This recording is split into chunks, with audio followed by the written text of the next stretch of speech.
Hello, Tom here once again with another video about a motorcycle, and as is the norm, I'm talking about the motorcycle that I'm actually riding as I talk here. Please forgive me, the sound quality may not be the best because the camera that I now have on my helmet doesn't have a microphone input, so I have to use the Tascam voice recorder with a lapel mic shoved inside my helmet, so hopefully you can hear my voice and not just the wind. This is extremely poor congestion because where I live it's always like this because there are just far too many cars on the road, but that's enough about that. Hopefully I will be able to get out of this traffic hell eventually, but yeah, what I'm talking about today, well, you've seen the thumbnail, you've seen the title of the video. The bike I'm currently sat on is a Yamaha Fazer FZ 600. And it's not a new bike by any means, it's new to me, but it's a 20-year-old bike at the time of recording. It's a 2003 model FZ 600 Fazer. And yes, I bought this about 2 weeks ago. I got rid of my Suzuki Inazuma because I was doing some motorway commuting on the Inazuma, and even though it could do the speed limit, it didn't really have much more to give, and it just didn't feel right to be pushing a 250 at that kind of speed on a regular basis. So I decided that, you know, I needed something with a bit more power and a bit more grunt, and I settled on this rather nice example, almost completely unmolested Yamaha Fazer. It wasn't overly expensive, it was under £2,000 with a vast amount of history, and yeah, all the paperwork you could imagine, you know, basically a stack of paperwork of things that have been done to it over the years, you know, maintenance, etc. So yeah, quite happy with it so far. No major issues. What have I done to it since I've had it? Well, just the usual. I've put a new oil filter and some new oil into the bike. I have replaced the air filter, which on these bikes is quite an interesting task because you have to lift up the tank, which is hinged almost like a car bonnet, and so you do that to get to where the air filter goes in. So I've replaced that. I will replace the fuel line that goes from the tank to the engine and the fuel filter when that arrives in the post in the next few days. And just some general things like, you know, pump the tyres up, grease the chain, giving it a wash. The usual things you do when you get a new vehicle, be that a car or a bike, because, you know, you just want to make it your own, don't you? But hopefully you can see from the footage on the screen, you can see the setup that greets the rider here on the dash. You've got your main clock, which tells you your revs. You've got your speedo on the left, fuel gauge on the right, which is always a nice addition to bikes. I remember a time where bikes generally didn't come with fuel gauges, and it was really annoying having to kind of gauge, you know, how much you had left in the tank without opening the lid and just having a look in. Usual lights, you know, you got your high beam, you got your dip beam, indicators, oil, all that good stuff. Hopefully you can see, but if you can't, I'll read out the odometer is at 58,960. This bike has done a lot of miles in its time, but that's a good thing because bikes, in my opinion, are built to be ridden. The previous owner he explained all of the different tours he'd done around the UK on it to me, and that it never missed a beat. And yeah, I could tell from the condition of the bike in general, and also the reams of paperwork that this bike came with, that yeah, he's a man of his word, and this bike has been very well looked after and will continue to be well looked after by yours truly, hopefully. So yeah, I will stop talking in a minute and get off the bike and show you what it looks like.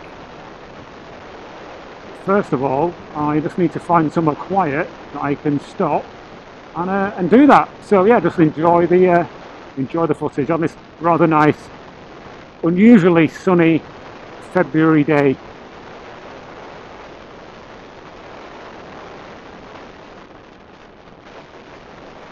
Hello, it's me. This is my face, unfortunately. So yeah, I'm off the bike, and I'm going to spin the camera around and I will show you the Yamaha FZ 600 Fazer. Let's go.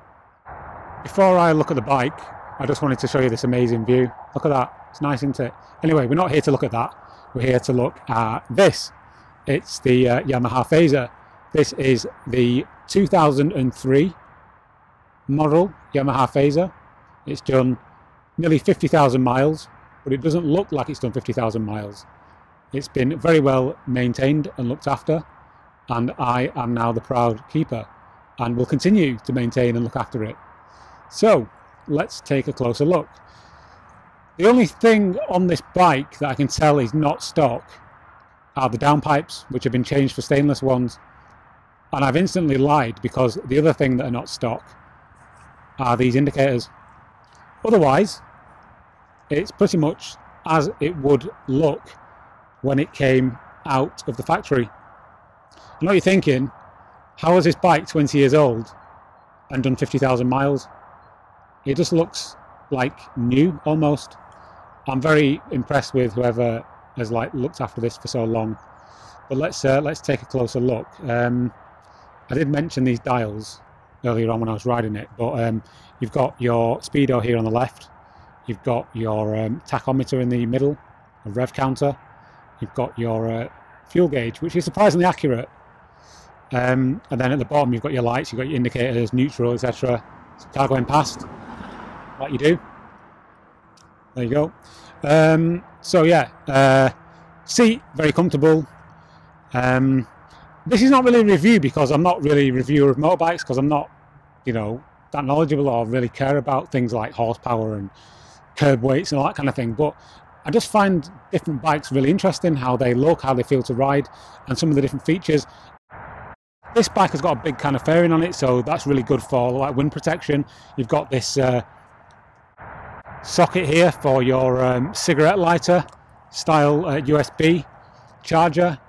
Really nice mirrors, which give a great view of the rear, you know, behind you, obviously. The headlights are great. I really like the look of the bike from the front, with this kind of mean looking nose on the front there. There's a grille here with the Fazer logo on it, which is a nice touch. It's a 4-cylinder bike, as you can no doubt tell, but it does have carbs. It's a carb fed bike, so there's your carburetors. There are 4 of them, if you can see through there. What have I done to it since I've had it? I've done an oil change. The oil filter is down here behind the downpipes, and the drain bolt is on the other side. One of the more interesting features of this bike is where the airbox is. When I did an air filter change, I had to take the tank off, and it kind of lifts back like on a hinge, and you take the seat off, and you have to take the entire tank off, and the air filter is right under here. So that's an interesting job. A couple of other things I will be doing to this bike is putting a new fuel filter in it and a new fuel pipe, because I managed to damage those when I was taking the tank off, because I'm cack-handed. But otherwise, yeah, I don't really know what else to say. I know I'm saying a lot, so I apologise for that. But yeah, it's a really nice bike to ride. It's a really quick bike. Well, it's quick to me, because I haven't really owned a bike like this before. I'm guessing people will be watching this going, that's not a fast bike, Tom, you're talking rubbish. It's slow as anything. But to me, it's quick enough. And I really like the look of it. So I'm just going to take some more footage of it, because it's a cool looking bike. I think you will agree. And yeah, that's the Fazer. So some more footage now of me riding the thing, and just enjoying it, because it's a nice sunny day. While we're here, I thought I might as well talk to you a little bit about this as well. This is my new helmet camera. In one of my recent videos on this channel, I talked about the little Oblov 007 cameras that I was using, but they just weren't really up to scratch. So I ended up buying this, which is a Technologic front and rear recording camera. So you can see it's got a lens on the back. If the iPhone focuses, you've got a lens on the back there, and you've got a lens on the front. Unfortunately, this camera doesn't have any inputs for a microphone. So what I've had to do is put my Tascam in my pocket, and then put a lapel mic inside my helmet. So that's why the audio is probably not that great in the other sections on this video. But this camera is great because it records dual footage at the same time. So yeah, it's great. Records at 1080p front and rear, and is something I would highly recommend. Doesn't last that long. The battery is about an hour and a half, but while it is running, it gives you a really good picture, and is, you know, recording in both directions, front and rear. So yeah, highly recommended.